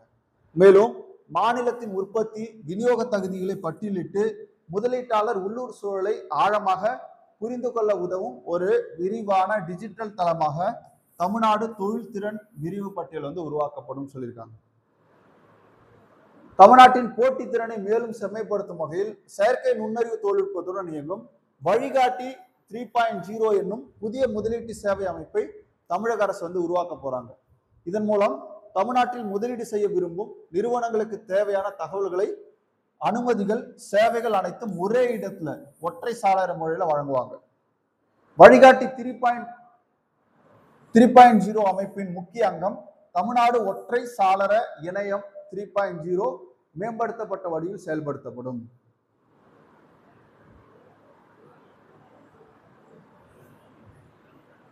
ஓகே, அடுத்து பாருங்க, வெளிநாடு வாழ் தமிழர் முதலீட்டு சேவை பிரிவு. ஓகேவா, இது எதுக்காக அப்படின்னு பாத்தீங்கன்னா, உலகளாவிய தமிழ் சமூகங்கள் தமிழ்நாட்டில் முதலீடு செய்வதை எளிதாக்கும் நோக்கில இந்த பிரிவு உருவாக்கப்பட்டிருக்கு.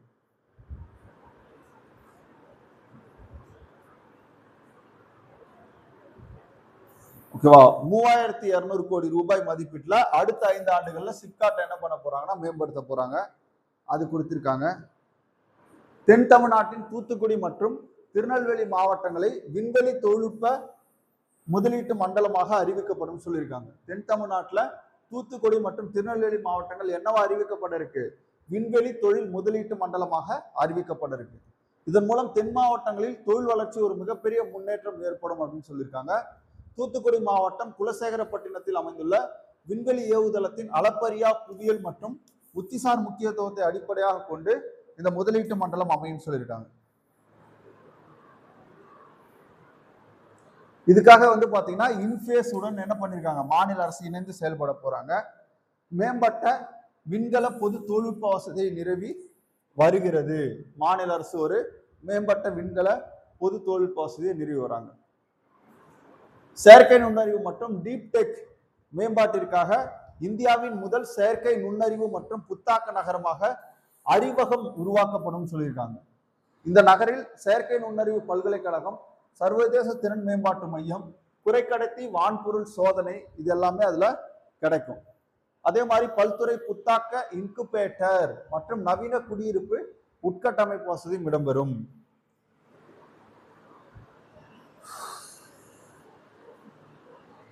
ஓகே, தொழில்துறைக்கு எவ்வளவு ஒதுக்கி இருக்காங்கன்னா 4414 கோடி. குறு சிறு நடுத்தர நிறுவனங்கள், ஓகேவா, இதுல 43.47 லட்சம் எம்எஸ்எம்இ நடுத்தர தொழில் நிறுவனங்களோட தேசிய அளவுல தமிழ்நாடு எத்தனாவது இடத்துல இருக்குன்னா 3வது இடத்துல இருக்கு.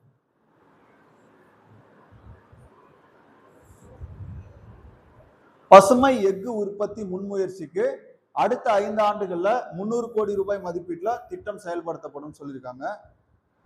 இதுக்காக 60 கோடி ரூபாய் இதுக்கு ஒதுக்க போறாங்க. ஓகே, எம்எஸ்எம்இக்கு எவ்வளவு ஒதுக்கி இருக்காங்கன்னா 2142 கோடி. அடுத்து பாருங்க, கைத்திறன், துணிநூல் மற்றும் கதர் இந்த துறைக்கு இந்தியாவுடைய முன்னணி ஜவுளி, ஆடை, கைத்தறி, கைவினை உற்பத்தி தளங்களில் ஒன்றாக தமிழ்நாடு திகழ்கிறது.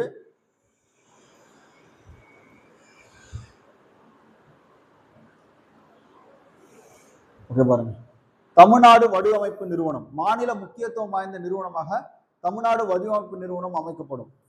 எதுக்காக அப்படின்னா ஜவுளித்துறை சார்பா 60 கோடி முதலீட்டில் அமைக்கப்பட உள்ள இந்த நிறுவனம் விரிவான திட்ட அறிக்கை தயார் செய்யப்பட்டு வருகிறது.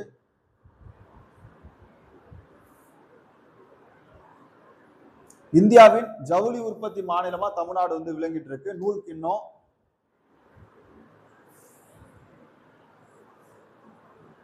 தொழில் முனைவோர்களுக்கான தொழில்நுட்ப ஜவுளி மாற்றத்திற்கான திட்டம் தமிழ்நாடு தொழில்நுட்ப ஜவுளி இயக்கத்தின் நிதி உதவியுடன் செயல்படுத்தப்படும்.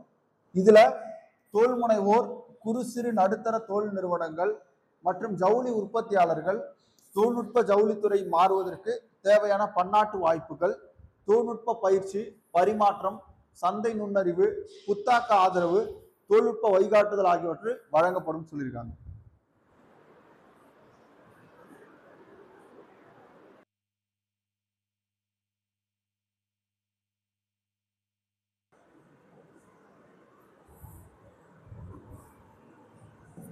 ஓகே பாருங்க, திருப்பூர் டெக்னாலஜி சென்டர், ஓகேவா, திருப்பூர் சுற்றுச்சூழல் பாதிப்பு ஏற்படாத வகையில் பசுமை ஆடை உற்பத்தியை ஊக்குவிக்கும் வகையில என்ன பண்ண போறாங்க அப்படின்னா திருப்பூர் டெக்ஸ்டைல்ஸ் டெக்னாலஜி சென்டர் அமைக்கப்படும் அப்படின்னு சொல்லியிருக்காங்க. கைத்தறி நெசவு இந்த துறைக்கு பாத்தீங்க அப்படின்னா 1678 கோடி ரூபாய் ஒதுக்கீடு செய்யப்பட்டிருக்கு. அடுத்து பார்ப்போம். இங்க பாருங்க, செயற்கை நுண்ணறிவு, குவாண்டம் தொழில்நுட்பத்துடன் இயங்கக்கூடிய காட்சி விளைவுகள், இயங்குப்படம், அதே மாதிரி சித்திரை கதை, விளையாட்டு மற்றும் மெய்நிகர் உண்மை போன்ற வளர்ந்து வரும் தொழில்நுட்பங்களை தமிழ்நாடு செயற்கை நுண்ணறிவு அமைப்பு, ஓகேவா, வலுப்படுத்தப்படும் அப்படின்னு சொல்லியிருக்காங்க. குடிமக்கள் சேவைகள், நகர்ப்புற நிர்வாகம், சமூக நிர்வாகம் போன்ற துறைகளில் செயற்கை நுண்ணறிவை கொண்டு வருவதற்கான கவனம் செலுத்தப்படும் சொல்லியிருக்காங்க. அடுத்து பாருங்க, இ சேவை 2.0 மையங்கள் மேம்படுத்தப்படும் அப்படின்னு சொல்லியிருக்காங்க. 20 துறை சார்ந்த, அதாவது மேம்படுத்தும் போது தற்போது 20 துறை சார்ந்த 76 சேவைகள் தான் நம்ம அரசு வாட்ஸ்அப் சாட் போர்டு வசதியானது இருக்கு. 275 மக்கள் நல சேவைகளை வழங்கும் வகையில் அது மேம்படுத்தப்படும் சொல்லியிருக்காங்க. ஓகேவா, டிஜிட்டல் சேவை துறைக்கு 398 கோடி ரூபாய் ஒதுக்கீடு செய்யப்பட்டிருக்கு. அடுத்து பாருங்க, எரிசக்தியை பொறுத்த வரைக்கும் $1.5 டிரில்லியன் 2036 இலக்குக்கு மிகப்பெரிய அளவுல உதவக்கூடியது. தமிழ்நாட்டிற்கு 2640 மெகாவாட் கூடுதல் மின் உற்பத்தி திறனை வழங்கக்கூடிய வகையில உடன்குடியில நிலை 1 எண்ணூர் சிறப்பு பொருளாதார மண்டலம் அனல் மின் திட்டங்களை விரைவுபடுத்த போது அரசு உறுதி பூண்டிருக்கு. கிட்டத்தட்ட 8000 கோடி ரூபாய் மதிப்பீட்டுல இடிபிஎஸ் விரிவாக்க திட்டம் அரசு தனியார் கூட்டாண்மை முறையில மேற்கொள்ளப்படும் சொல்லியிருக்காங்க. 5050 கோடி ரூபாயில வெள்ளிமலை நீரேற்ற புனல் நீர் திட்டமும் செயல்படுத்தப்படும் அப்படின்னு சொல்லியிருக்காங்க. அடுத்து பாருங்க, அதிகபட்ச மின் தேவையை நிர்வகிப்பதில் மின்கல ஆற்றல் சேமிப்பு அமைப்பு பிஇஎஸ்எஸ் முக்கியத்துவத்தை உணர்ந்து தமிழ்நாட்டை இந்தியாவின் பிஎஸ்எஸ் மையமாக மாற்றக்கூடிய வகையில ஒரு புதிய பிஇஎஸ்எஸ் கொள்கை வெளியிடப்படும் சொல்லியிருக்காங்க. அடுத்து பாருங்க, வீட்டுக்கூரை சூரிய மானிய திட்டம், ஓகேவா, அதாவது பிரதம மந்திரி சூரிய வீடு இலவசமாக மின்சார திட்டத்துடன் இணைந்து புதிய வீட்டுக்கூரை மானிய திட்டம் வந்து அறிமுகப்படுத்த போறாங்க. இதுல வந்து பாத்தீங்கன்னா 1,00,000 ரூபாய் வரையிலான மானியம் வழங்கப்படும். மின்சார கட்டணம் குறையும் சொல்லியிருக்காங்க. புதுப்பித்த சக்தி திறன் வந்து அதிகரிக்கும். அடுத்து பாருங்க, 50 லட்சம் தொழில் மற்றும் வணிக நுகர்வோர்களுக்கு ஸ்மார்ட் மீட்டர் அமைக்கப்படும் சொல்லியிருக்காங்க. 2035-36 ஆண்டிற்குள் அதிகபட்ச மின் தேவை அளவு வந்து 37,000 மெகாவாட் கடக்கும் அப்படின்னு சொல்லி மதிப்பிடப்பட்டிருக்கு. அடுத்து பாருங்க, மாநிலத்தின் பகிர்மான கட்டமைப்பை வலுப்படுத்த மிக முக்கிய திட்டமாக கோயம்புத்தூர் அரியலூர் 765 கேவி மின் பகிர்மான பாதை திட்டம் 4,000 கோடி ரூபாயில செயல்படுத்தப்படும் சொல்லியிருக்காங்க. தமிழ்நாட்டின் தென்மண்டலத்திலிருந்து பசுமை எரிசக்தியை கொண்டு செல்வதற்கு மிக முக்கியமாக 1,187 கோடி ரூபாய் மதிப்புல எரிசக்தி வழித்தடத்தின் 2வது கட்டம் விருதுநகர் கோயம்புத்தூர் 765 கேவி மின் பகிர்மான திட்டம் செயல்படுத்தப்படும் சொல்லியிருக்காங்க. 3ஆம் கட்டமும் உருவாக்கப்படும் அப்படின்றத இங்க சொல்லியிருக்காங்க. அடுத்து பாருங்க, மின்சார வாகனங்களின் பயன்பாட்டை ஊக்கப்படுத்தும் வகையில அரசு என்ன பண்ண போறாங்க அப்படின்னா 20,000 பொது சார்ஜிங் நிலையங்கள் அமைக்கப்படும் அப்படின்னு சொல்லியிருக்காங்க. இதுக்காக வந்து பாத்தீங்க அப்படின்னா இப்ப குடியிருப்போர் சங்கத்துல அடுக்குமாடி குடியிருப்போர் சங்கங்களின் மூலம் குடியிருப்பு பகுதியில் அமைக்கப்படக்கூடியதுல மானியம் வழங்குவாங்க. ஓகேவா? இந்த மாதிரி சார்ஜிங் கேபிள் அமைக்கிறதுக்கு அதுக்கு ஒரு 5 கோடி நிதி ஒதுக்கப்படுது.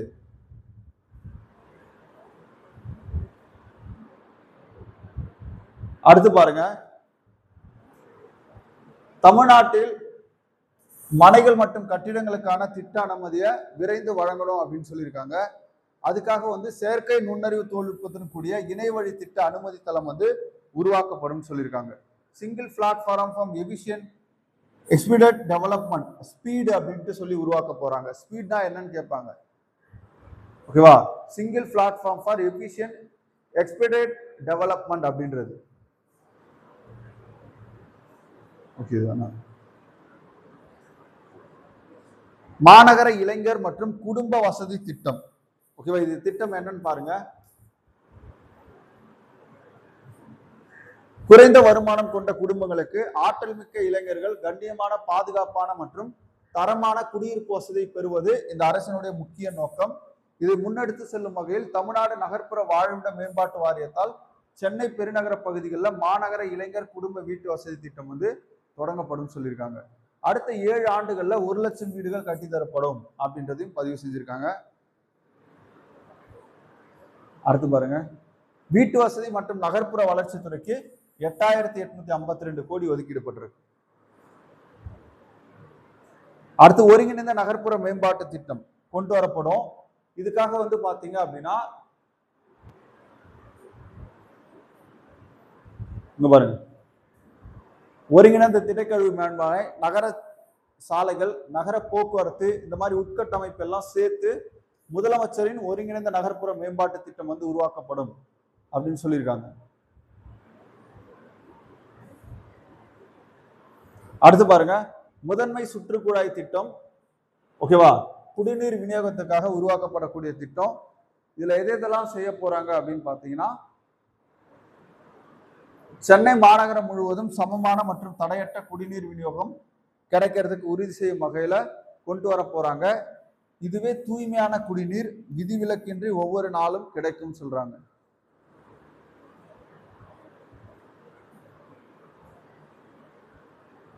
அடுத்து பாருங்க, பாதுகாப்பான சாலை இயக்கம். ஓகேவா? சாலை பாதுகாப்பை உறுதி செய்யும் வகையில இதை உருவாக்கி இருக்காங்க. சாலைகள் வடிவமைப்பு, கட்டுமானம், பராமரிப்பு ஆகியவற்றில் தனி கவனம் செலுத்தப்படும் சொல்லியிருக்காங்க. அதே மாதிரி நம்ம சாலை செயலி, சாலை தொடர்பான புகாரை தெரிவிக்க நம்ம சாலை செயலி அப்படின்ற ஒரு செயலி உருவாக்கப்படும்.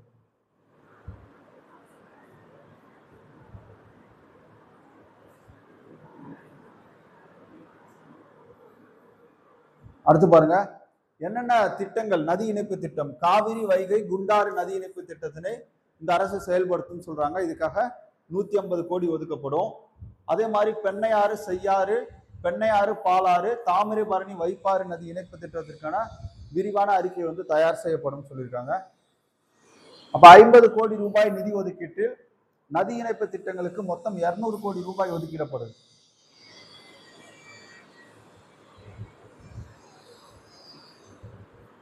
கொள்ளிடம் ஆற்றின் குறுக்கே தடுப்பணை கட்டுவது தொடர்பாக அரசு வந்து விரிவான அறிக்கை சாத்தியக்கூறுகள் வந்து கேட்டிருக்காங்க. காவிரி டெல்டா பகுதியினுடைய சுற்றுச்சூழல் மறுசீரமைப்பை ஆய்வு செய்வதற்கான சாத்தியக்கூறும் அதுல இடம்பெறும். அடுத்து பாருங்க, நெய்தல் மீட்சி இயக்கத்தின் கீழே கடலூர், விழுப்புரம், செங்கல்பட்டு, மயிலாடுதுறை, நாகப்பட்டினம், திருவாரூர், தஞ்சாவூர் மாவட்டங்கள்ல 40 கோடி ரூபாய் மதிப்பீட்டுல 2500 ஹெக்டேர் பரப்பளவுல அலையாத்தி காடுகள் புதிதாக உருவாக்கப்படும்.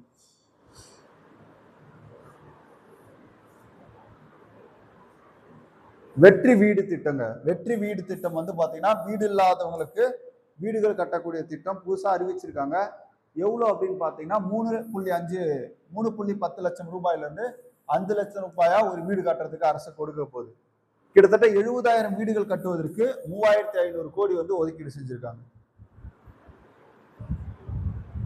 கிராம அதிகாரம் அளித்தல் மற்றும் மறுமலர்ச்சி முன்னெடுப்பு டிஎன் வெற்றி என்ற விரிவான திட்டம் வந்து அறிமுகப்படுத்தியிருக்காங்க. எதுக்காக அப்படின்னா ஊரக வளர்ச்சித்துறையினுடைய அனைத்து உட்கட்டமைப்பு திட்டங்களையும் ஒருங்கிணைக்கிறது.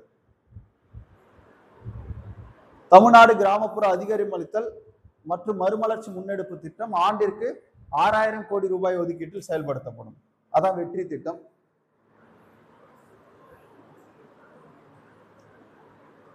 அடுத்து பாருங்க, 125 நாள் வேலை நாள் வந்து தமிழ்நாட்டில் எவ்வளவு நாள் அப்படின்னா 150 நாள். காரணம் என்னன்னா அரசு ஒரு 25 நாள் கூடுதலா கொடுக்குறாங்க. அதுக்காக வெற்றி 150 அப்படின்னு சொல்லி இந்த திட்டத்துக்கு பேர் வச்சிருக்காங்க. சிங்கப்பெண் அதிரடிப்படை சிங்கப்பெண்களை வலிமைப்படுத்தும் திட்டம். இது எதுக்காக அப்படின்னு பாத்தீங்கன்னா ரொம்ப முக்கியமான திட்டம்.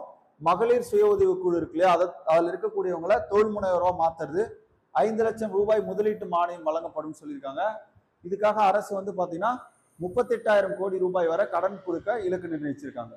இப்ப இந்த வரவு செலவு திட்டத்துல உள்ளாட்சி துறைக்கு வந்து பாத்தீங்கன்னா 39,609 கோடி வந்து ஒதுக்கீடு செய்யப்பட்டிருக்கு. ஓகே, சட்ட ஒழுங்கு 10 ஏற்கனவே நம்ம பார்த்ததுதான். சிங்கப்பெண் அதிரடிப்படை திட்டம் கொடுத்திருப்பாங்க. அடுத்து மறுவாழ்வு நிதி. போதைப் பொருள் இல்லா தமிழ்நாட்டை உருவாக்குறதுக்கு மறுவாழ்வு நிதி வந்து உருவாக்கப்பட்டிருக்கு. சாலை பாதுகாப்பு கொள்கை அரசால புதுசா உருவாக்கப்படும் சொல்லியிருக்காங்க.